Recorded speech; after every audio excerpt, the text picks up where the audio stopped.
Hey everybody, what's going on? Rob Cesternino back for the Beast Games, the Season 2 book club, the penultimate episode of Beast Games, and we are down to the final 7 at this point, soon to be 6 after one more Like, what do you mean? cliffhanger, Yeah. as we will talk through the bribe game. And here, first off, with a man who would never take a bribe, it's Taran Armstrong. Taran, how are you? I'm doing great, but I definitely would take a bribe. You would take a bribe. I feel like you're Oh. so principled. It's okay, but what is principled about not taking or giving bribes in this particular game, where bribes are part of the game? Sure. That's my whole thing. In the Corey was like, nature of I the would game. never. Yeah, I get it. And of course, here with a man who certainly would take a bribe. Yeah. It's Stephen Fishbach. Yeah.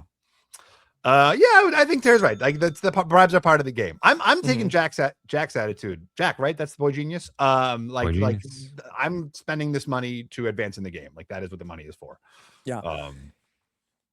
And this was an interesting episode of Beast Games here this week, where we really went all in on the bribe game. And it's really, we got really in the weeds with everybody's strategy and spent a lot of time with all the characters and all the motivations of what they were doing. Did they do the bribe game like this in season 1?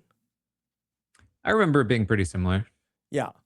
And so here we are to talk through what is shaping up to be the final 6 of Beast Games. First off, I guess let's just jump into the cliffhanger. Monica's definitely getting through, right? If Monica doesn't get through, like, it's like they've like eliminated all of the characters that we have a rooting interest in. Like, literally every single one. Like, you could sort of say we like Tyler, right? He's the pilot, but like, other than that, it's all of the characters are kind of like have been very thinly sketched. If Monica doesn't get through it, and at this point, I mean, if Monica doesn't win, like, something has gone wrong. Yeah. It is feeling like it. Monica's villain edit is here and is happening, and it's gonna be would be a wild vote in this final these final people of it would be a 2-1-1-1-1 vote to send Monica through. Yeah. Which it's actually not that wild, considering that there's only 5 voters and you can't vote for yourself. And so, anybody who is hoping to get in is trying to throw away their vote. So you kind of expect it actually to be pretty spread out here. But it would have been funny if Monica's throwaway vote and Brett. who's she going against? Brett's throwaway vote were like on the same person. That person inadvertently like got through. On the circle, it has a similar kind of, finale voting system where you're like voting for people to win, but you're also a part of the winning, pool. And so it has happened multiple times in the circle where like somebody's won the entire season because they happen to be the throwaway vote for multiple people. Great. That's amazing. You love to see that. Just yeah. How did you feel, Taran? You have historically loved the cliffhangers. How did you feel about this particular cliffhanger? So this definitely aired on the bad side of the cliffhangers, in my opinion. This was very much taking away the ending to this episode. And the thing was, too, I think it's a good episode. I think we can talk through what the episode was. But I think the ending was very frustrating. And I went and I checked the Reddit, and it's all they're talking about. Literally, the thread for the episode is like 90% comments about the cliffhangers. There's posts on the subreddit about like, oh guys, I got this. Here's a promo for the finale. Find out who the winner is in season 3. Like, people are very upset about this. Yeah, I forgot about the cliffhanger and it's like, they got me. Yeah. And I see that's the thing that I also forgot about, which I think is a testament to how good I found the episode in general. Usually when I'm watching a show, and this is all part of like the unique structure of the show as well, but like usually when I'm watching a show and I can tell a cliffhanger's coming, I just turn my... Like when I'm watching The Traitors and I know they're not going to tell me who's being murdered, but they spend 5 minutes building up to it. I'm like, this is a wasted 5 minutes of my life. And I didn't get that here, which was nice, but it was still frustrating for sure to just have it cut short. This was my least favorite cliffhanger. And I have not been out on some of the cliffhangers. Like, I was legitimately, to me, the captain's one where they all push the buzzer. Like, I didn't love that it was a cliffhanger, but it did like, sort of propel me forward. But this one, because it's so obviously Monica, I mean, true. Like, I guess I will be legitimately shocked if it's not Monica. That would be truly shocking, and maybe worth a cliffhanger. But it just like it seemed like let's like have that big emotional moment, and then we're kind of like leading into the finale, which is interesting. Like we're 9 episodes into Beast Games, like we're not gonna like not watch the finale at this point. So it felt like give me that final emotional payoff, and then sort of like push into the finale, rather than kind of like doing this like yank away at the last minute. And then next week when it's Monica, we're all gonna be like, okay, like we knew that. Like to your point, Taran, like not only does it take away the resolution at the end of this episode, but then going into the next episode, it sort of starts on a weak moment. Well, perhaps they needed to cut away because it is Monica, and if Monica leaves, who is everyone watching the finale for? Well, if Monica isn't voted out, that would be something. That would be something. I was listening to Dalton Ross on the podcast that he did with Mike Bloom, and he said that in Survivor Panama, they re-edited the finale because Suri was going to lose the final 4 tiebreaker fire making to Danielle DiLorenzo, and they re-edited the episode to make it a cliffhanger so that Suri would make it to the finale. Oh, interesting. Maybe that's what we need to do with Monica, our star. Yeah. But if Monica, like truly, like, if there's no contestants that we're really that familiar with going into the finale, like that just doesn't seem credible to me. Mm-hmm. I mean, I think at this point we know who they are, but certainly it seems I was noting like, wow, are we potentially going to lose like all 3 of like the main characters left in Monica, Nick, and Jim? Yeah. And we're definitely losing at least 2 of them. Right. So yeah, it definitely like, even though I think by now I do know, even though I keep forgetting Corey's name, I do know the rest of them for the most part. Do you know Hannah though? Do you know Hannah? I think at this point, Jack, August, and to some degree Tyler are like the standouts left. Maybe, if Brett made it through, maybe he's become a little bit, but like none of them have the main character energy that the other 3 do. Yeah. Mm-hmm. Okay. Let's start at this top though, because I'm curious, like so we were very high on the cliffhanger of last week. We were like, this is how a cliffhanger should be done. We're teasing this sort of like whole dramatic arc that's about to happen with August kind of putting the screws to Monica. I'm curious like how by August. Yeah. And like apparently not spoiled, right? Because like then it kind of like fizzled. Like did you guys like were you satisfied with the way this kind of opened? Because it didn't really lead to anything, but he did push for it. Yeah, this is kind of go ahead. So I had just watched episode 8 before I watched this. So maybe the 2 bled together a little bit for me. And so it seemed like that the conversation that we got at the end of episode 8 happened a little bit further into episode 9, where I thought was bluffing that he had talked to Jim based off of what we saw in episode 8. And then we did see the whole way that the events played out. But I felt like that August kind of fumbled the bag in terms of being able to leverage this into anything. Like he had this great read and was able to put it all together, but ultimately he gets through, but really didn't do anything with this information that he had. Yeah, I agree. And what I will say is I agree. I think not only did he kind of fail to use this as leverage in the way that he should have, but it also didn't quite live up to the expectations of what I wanted this thing to be, what in terms of what was promised. But I think that was the strength of the cliffhangers, that like, I didn't mind that. Like, I wasn't like super upset that it didn't turn out to be something bigger in the same way that like, when we come back for the finale in the first 5 minutes are like, remember how there's a vote and there's one more vote left to go and this is the person. Like, I just don't care about that. Whereas I was excited about the blackmail, and then it kind of fizzled out, but it fizzled out in a way that was like, okay, well, August screwed this up. Like this really, he really seemed desperate in a way that did not work for him. Yeah, a good cliffhanger, and I think you've mentioned this before, Taran. It should be like setting up the action of the next episode as opposed to hiding the result from this episode. Yeah. Like Quantum Leap. They used to, at the end of the episode, Quantum Leap into, I got to see what happened. I can't believe Sam is going to be in an old lady next week. Oh, boy.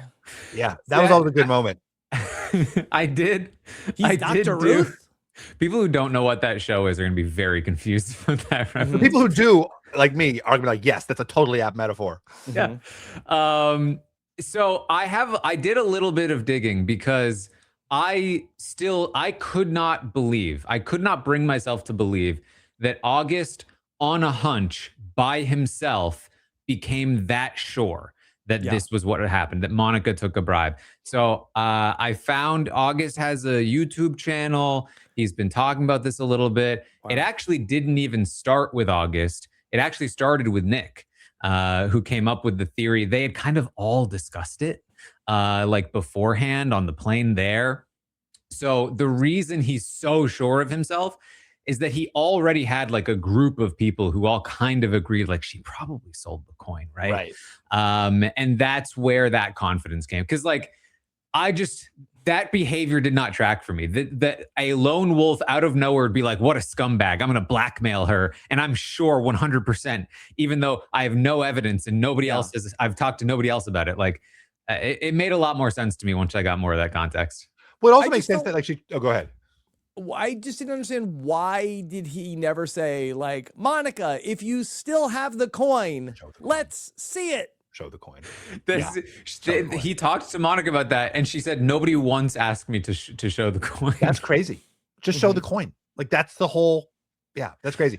Why did they not put Monica's well, how much was the bribe for? Was it 500,000 or 250? 500. Why did they not put that in her money? And should they have put that in her money? She didn't want them to, for one.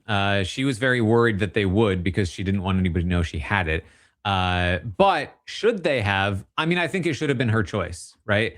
Like, if she wanted to use that money, I think she probably, I guess I can see why they wouldn't have allowed it, because kind of the whole point is that in order to have more money, you need to have pissed people off by taking the pot money. But she did something that's going to piss them off a lot, right? Like, she sold the coin.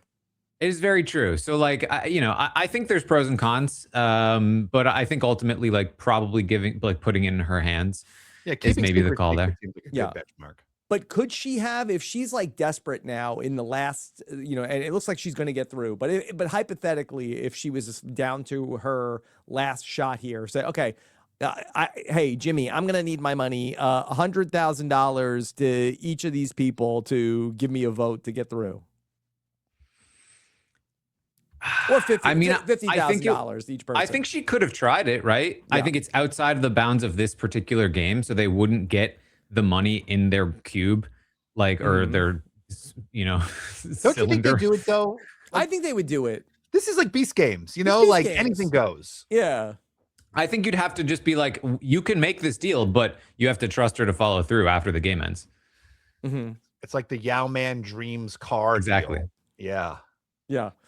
Okay, should we talk through the rounds of voting to get through? And so everybody is going through all of the different bribes. Actually, could we just talk a little bit about Monica and Jim? I thought this was very funny that they both had the same tell in terms of August calling them on the phone, is that they kept, every time they lied, they used the word literally. Like, I literally didn't sell the coin. Like, and Jim said the same thing also. She's like, she literally didn't sell the coin. It was only figuratively. Yeah. There was no literal coin. It's true. Well, I mean, there was a literal coin, but yeah. That's very funny. I didn't notice that. Why was Jim, like, Jim is the really interesting character to me here, because I get why Corey and Nick are checked out. They know they're not getting through. And I'm not Corey, Brett. And even Brett makes a play for it. Why is Jim just checked out? Like, Jim makes no effort to get through.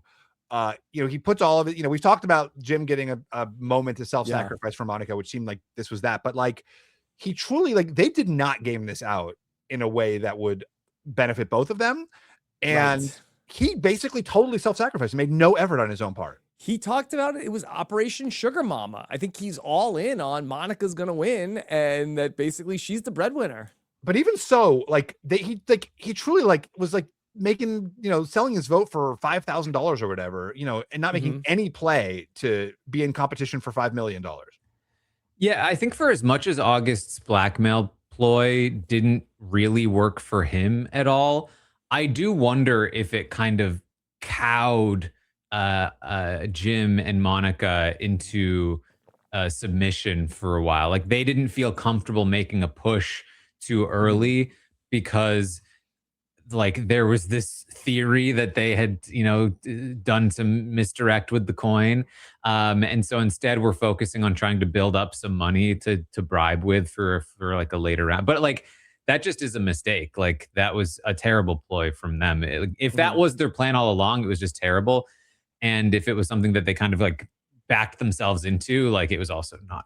It was also strategy. terrible. Yeah, I think that like they have to, like, if people believed, like at this point, like there's no way anybody believes Monica has the coin, because then of course they're voting for her, right? Or like they would have voted for her earlier. Exactly. Like she would have been the first one through. Like there's no way it's a question mark at I mean, I guess the people left behind in the last vote don't really care if she has a coin or not. But for the people up to that point, if they really believe Monica has the coin, she's got to be one of the first people they want to push through. Right. So in hindsight, kind of a mistake for Monica to take $0 out of the, like she needed to take a like normal amount of money out of the prize pot in the last challenge, even though that's more of a messed up thing to do. It would have helped sell her story a lot more.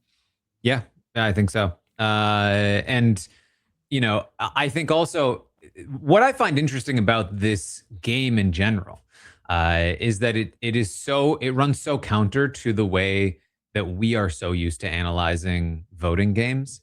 Because like in a normal game, you get a majority, you vote out the minority. And for every person in the minority you vote out, you become stronger.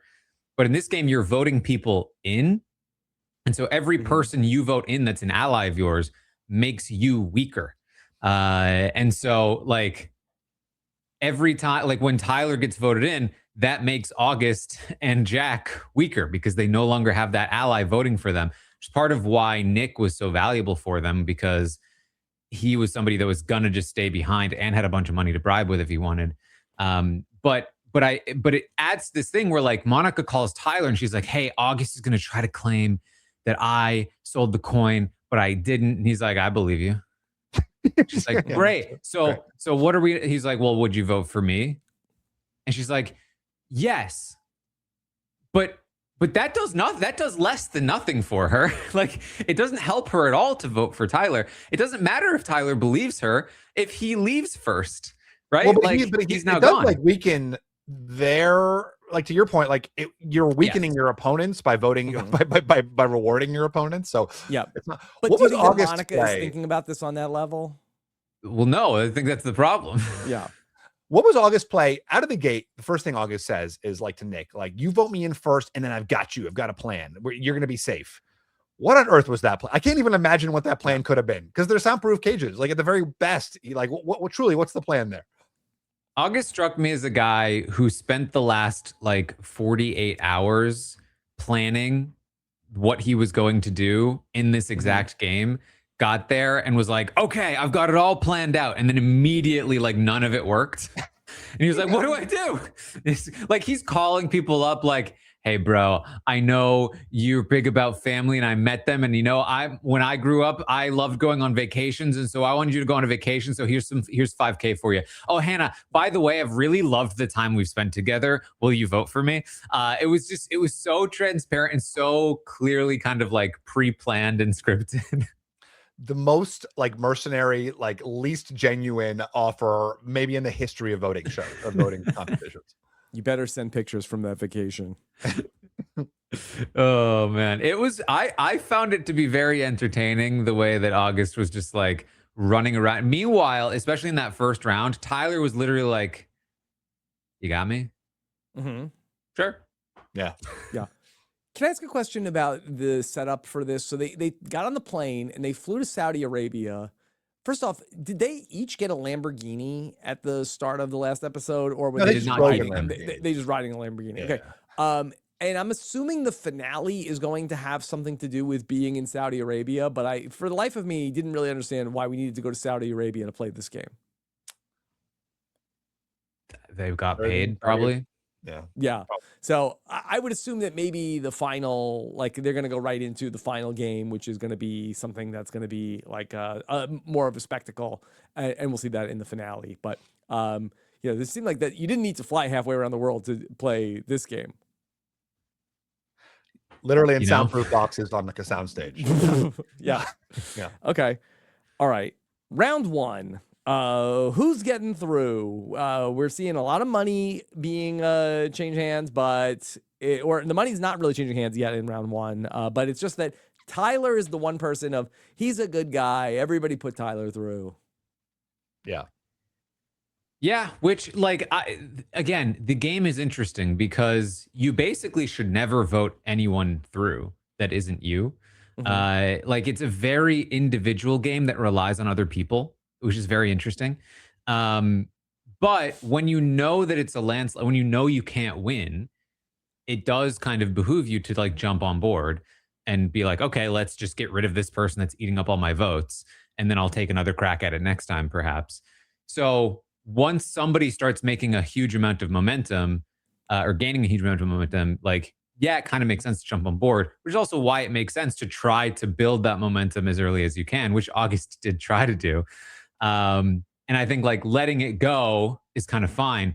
And it's a game so much about like how much social credibility you have and like leverage. So you saw like August pushing multiple rounds in a row, and then had to drop back and let like Jack go ahead, essentially, even though he was supposed to be ahead of Jack in line because he had already pushed so much, and then had to do like another push later on. The dynamics of this is very interesting to me. But yeah, they eventually just kind of let Tyler go, which was wild to me.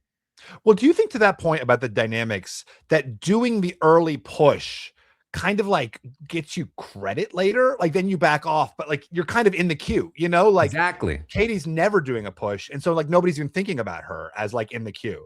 Every time somebody turns you down, as long as you don't try to guilt trip them like Jim does, there is some level of like, I can come back to you later and be like, how about now though, please? Right. And there's so much of that in Beast games. It's the same with like the cubes with like who's going to bow out. It's all just about like who has the better argument, and you can just completely evade social structures. You can just go like, I don't care. But so much of the game is played through those social pressures of just like, well, it should be Tyler, I guess, even though this is for $5 million. Right? Yeah. Well, and Jack sort of specific. I mean, I don't want to jump around too much here if we want to go order by like, but like Jack sort of specifically says like, you know, I'm going to make a push and I'm going to push and push and push. And then like, that's, you know, until people sort of commit to me. Obviously he was using money too at that point. He was second, right? Jack was, so I guess we're at second. Hannah was second. Oh, Hannah was second. Oh, right. Okay. Which was, I thought, very impressive. Yeah. So now we Jeff. start the push where it's like, okay, people are like, hey, I have this money to bribe people. Why don't I start bribing people? And so that's where Hannah ends up going through. She gets, who is it? She gives all her money to Jim and Monica. Yeah. Which I thought was crazy because like, aren't other people going to be like, wait, they just got all this money. Why do I not get any money? I'm still voting for you. Like, you know, I guess she like locked up some votes first and then gave all of her money to Jim and Monica. She did some impressive math. Was it Jim that she got up to 69,420? Yes. Yeah. She just sent that like apropos of nothing. Like she just like like not even asked for yet. He's like, whoa, okay. But yeah, I really didn't think that like Hannah or Katie would have much of a shot at this because they didn't seem to have a lot of allies. They didn't have a lot of money. And they haven't been the most assertive players so far. So for Hannah to jump in second and make a push, you know, essentially note August's weakness, having just failed the first attempt, I thought was really well done. And I'm so surprised she managed to get in. And this is like probably the formula you should try to follow. The power of Jeff. If you go in, the spirit of Jeff compelled her. Yeah. Well, to speak to your point that the price of getting the votes only goes up round after round. So in round 2, you could still get these bribe votes at a pretty cheap rate where you only need a couple to get through. And so you could certainly buy your way through, and people are like, oh, there's plenty of time. I'm not necessarily, let me get my money now and then I'll worry about getting through later. Yeah, or thinking that they're getting money to get through later, you know, which didn't work out. The price goes up and the value goes down in the sense that like you are less likely to follow through on a vote you're paid for toward the end when it's not going to matter anymore than in the beginning when you need to build credibility of like, yeah, if you give me this money, I will give you my vote. Like if you take 10K for a vote in round 2 and then you screw that person over, nobody's going to trust buying your vote in the future. So you can't buy any more votes and you might have just pissed that person off who's now still there and a vote. So it doesn't really make a lot of sense to screw people over early on. And people are a lot more willing to just be like, there's still plenty of spots left. I'll let this one go. All right, so let's talk about round 3. And so Jack sees what Hannah did, and he's going to follow suit. And so he's going to start taking his money and cashing out to get through. The boy genius. Yeah.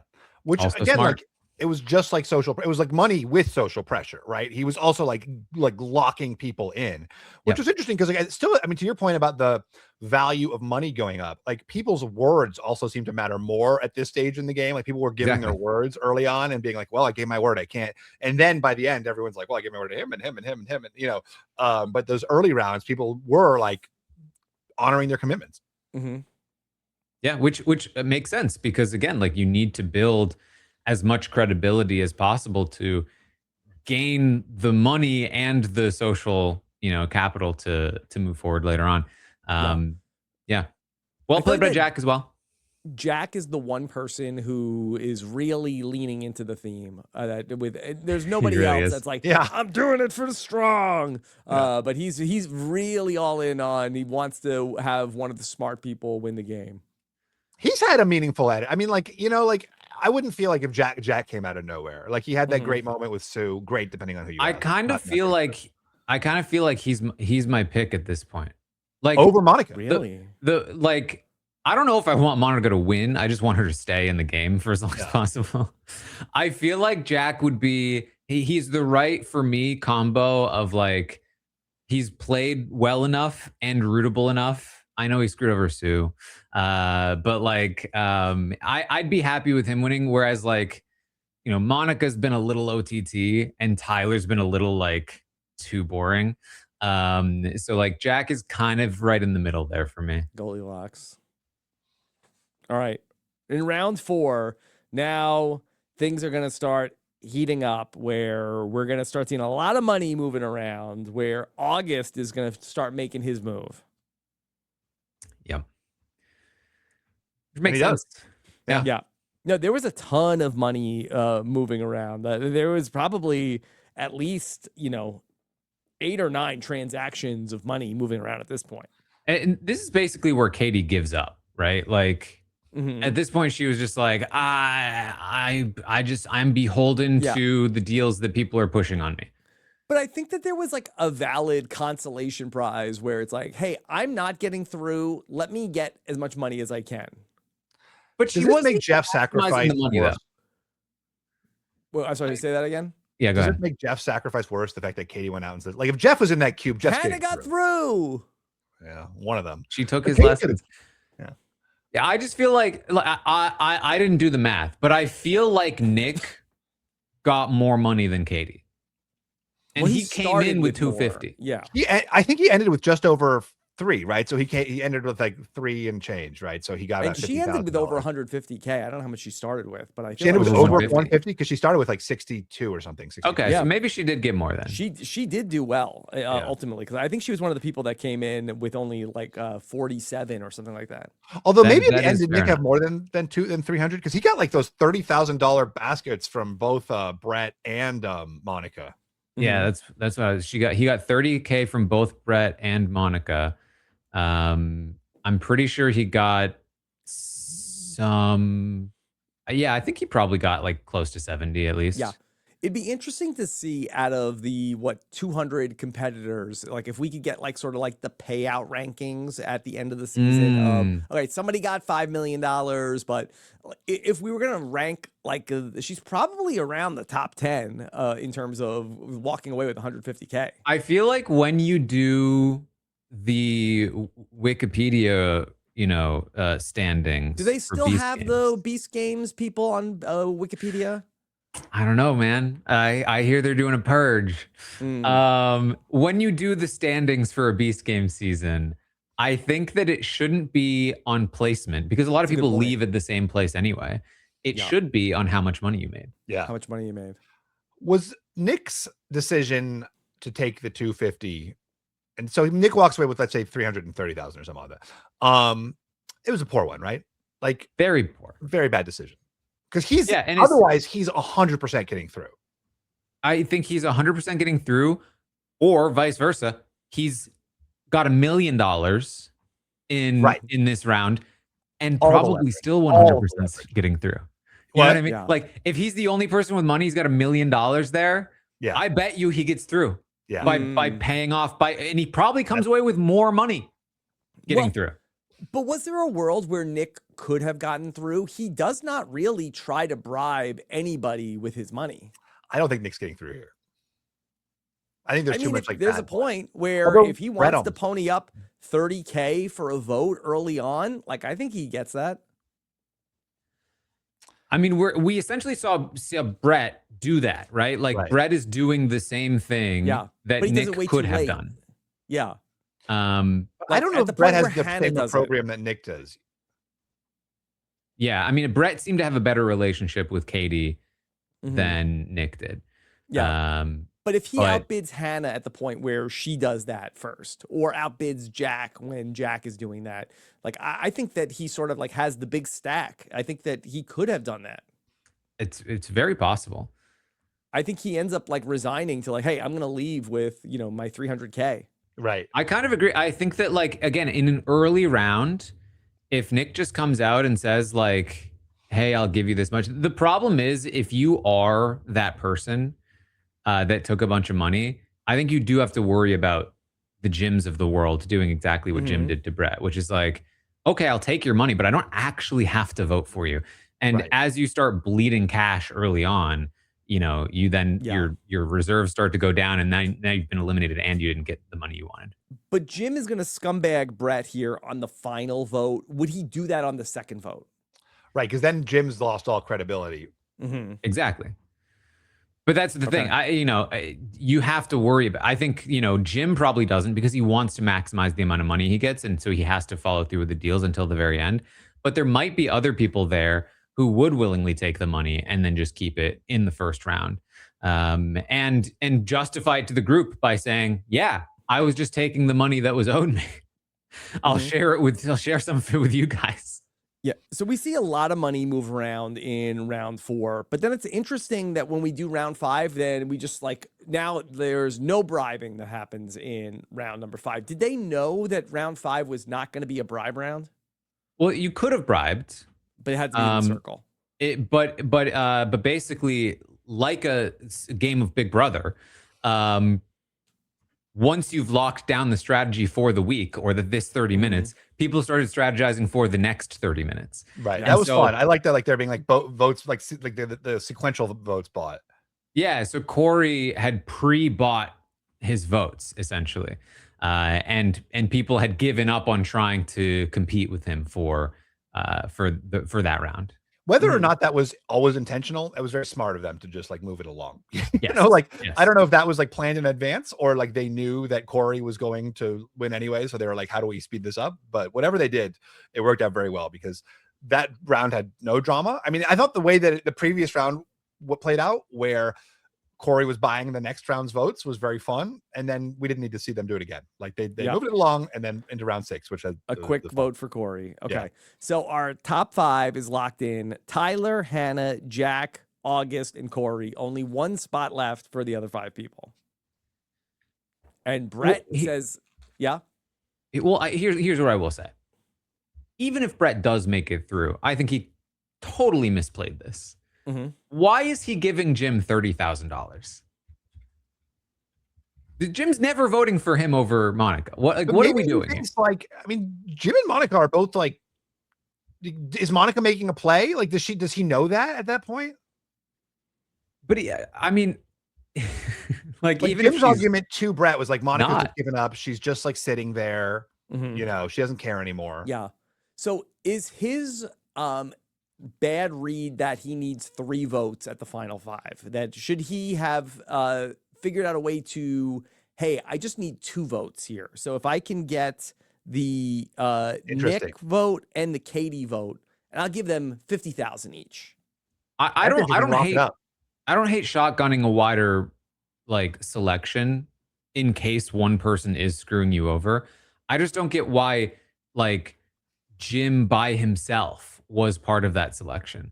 Why not, if you're going for this, say, hey guys, I'm going to give each one of you, all 4 of you, 30K.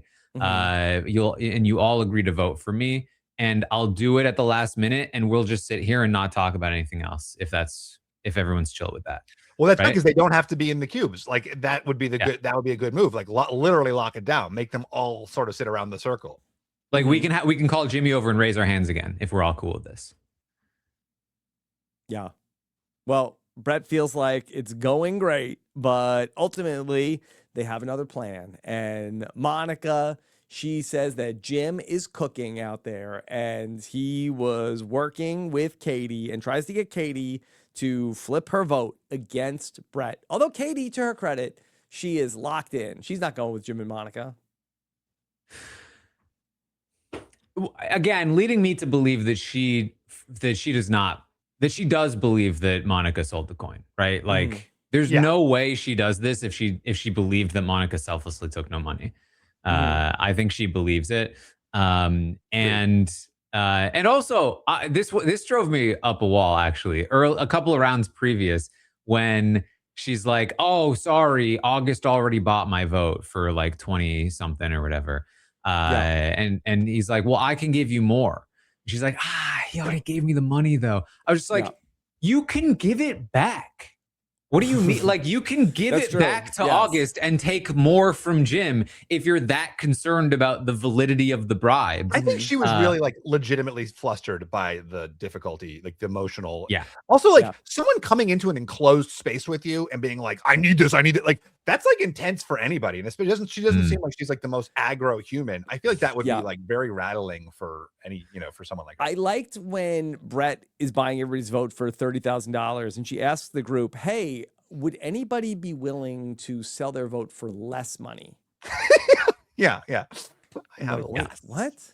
Why would we do that? Yeah.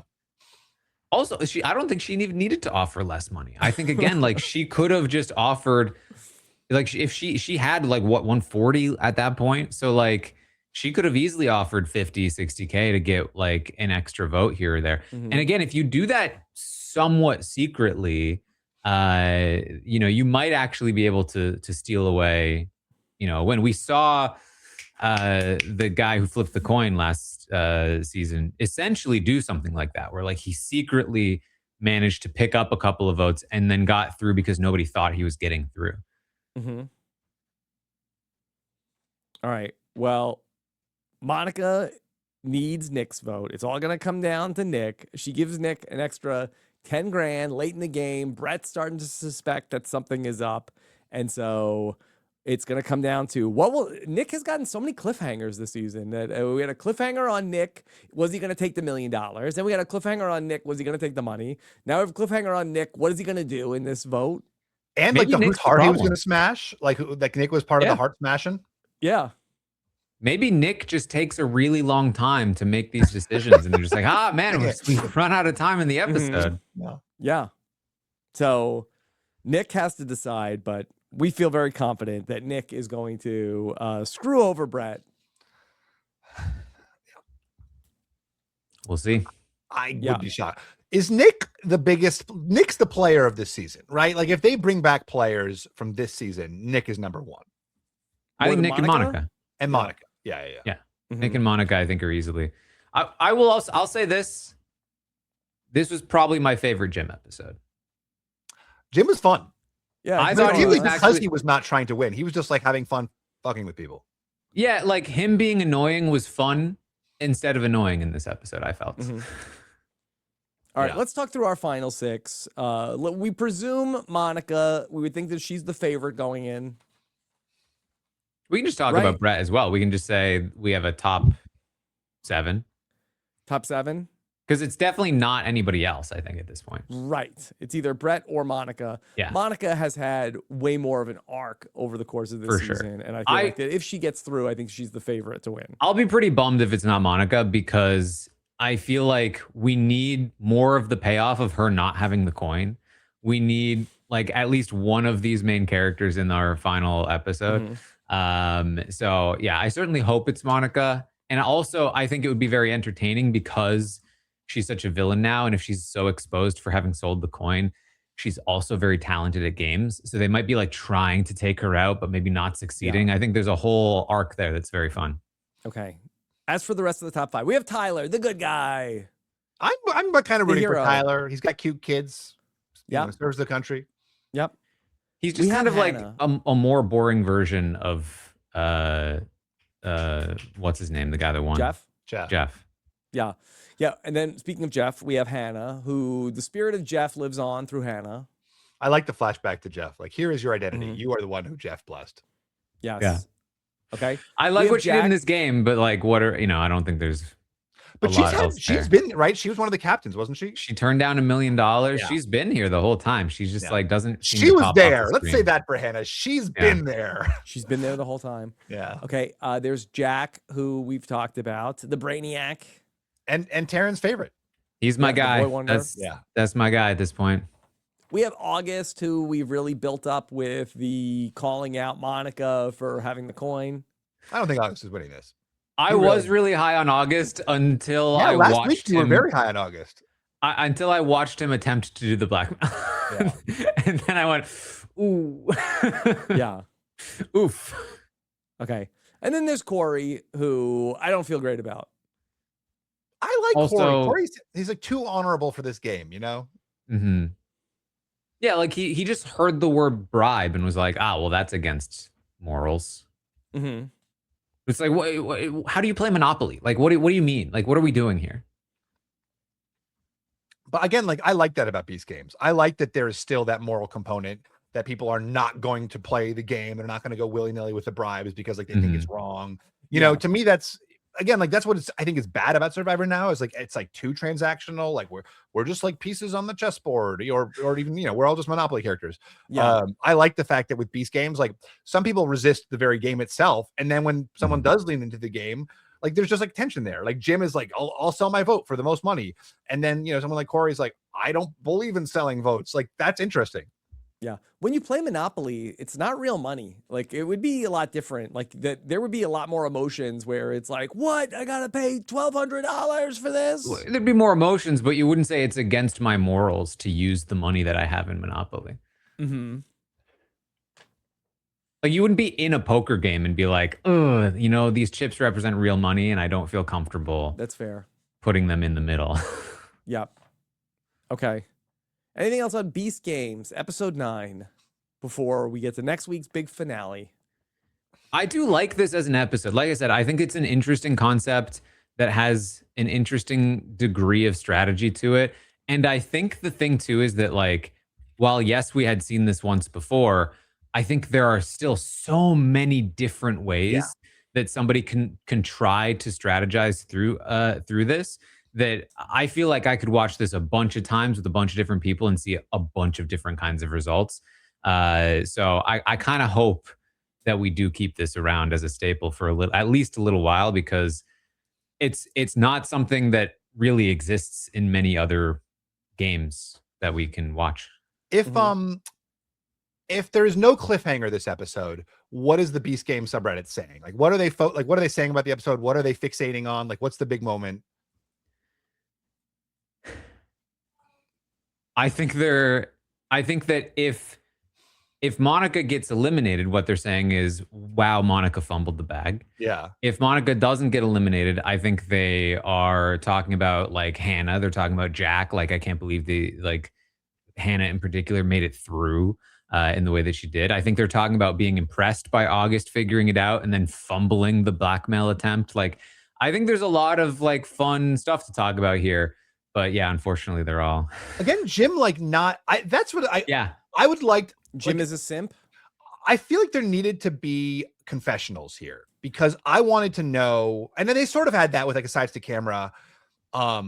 Jim's decision to just not go for it at all is so interesting, or like even Nick. Like, what is Nick doing? Like, does Nick think he has a chance? Like, that's interesting. Like, does Nick know that he has no chance and that's why he's behaving the way he is? Like, I'm here to maximize my money. Like, I feel like there at least should be like, what is your strategy going into this? You know, and you can do that a few times along the way. Like, you know, Jim, looks like you're not competing for a vote. Like, how come not? You know, like, have you given up? Are you all on a Monica? Like, even just like a soundbite or something from him, I think would be a lot more to hang my hat on as I'm watching it play out. And I feel like I heard enough from Nick because like basically he had that talk with August that was like, you know, August was like, I got a plan. He's like, cool. And then like a round or two later, he was like, listen, I know it's not happening for me. I'm just going to help out you guys.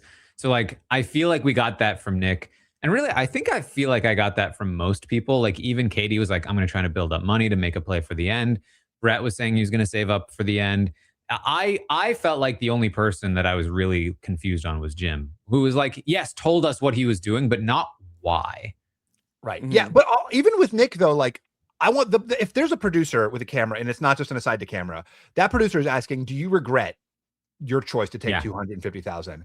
And then you've got a soundbite from Nick saying, like, I can't believe I did that. Or like, no, I made the, you know, like that. There's some like interesting closure to like that emotional arc rather than see you later, Nick. Saying, you know, like, no, I don't regret a thing. Right. Or like, yeah, like I did what I had to do to help my family. And, you know, then his eye starts tearing up. And yeah, I don't know. Like there's just like more emotion there or like something there where we have like some kind of like narrative or emotional payoff for like the things we've seen.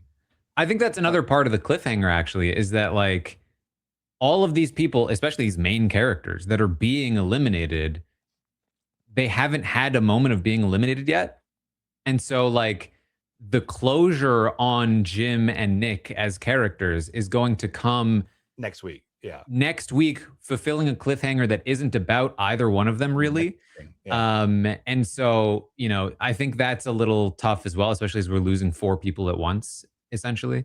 So yeah, I think I definitely would have, I see what you mean. I think like using this as a chance to sort of conclude some story arcs would have been interesting. Yeah, like lock it down, like the second round, everyone goes off and does a quick confessional, you know, we got everybody sort of like, you know, I think I can get in, you know, or Katie, like, you know, just like something to like, it would even add like tension as the thing is going on. Like you've got Katie, like, I still got a chance, you know, it's just like something to sort of like give a little more emotional heft to this.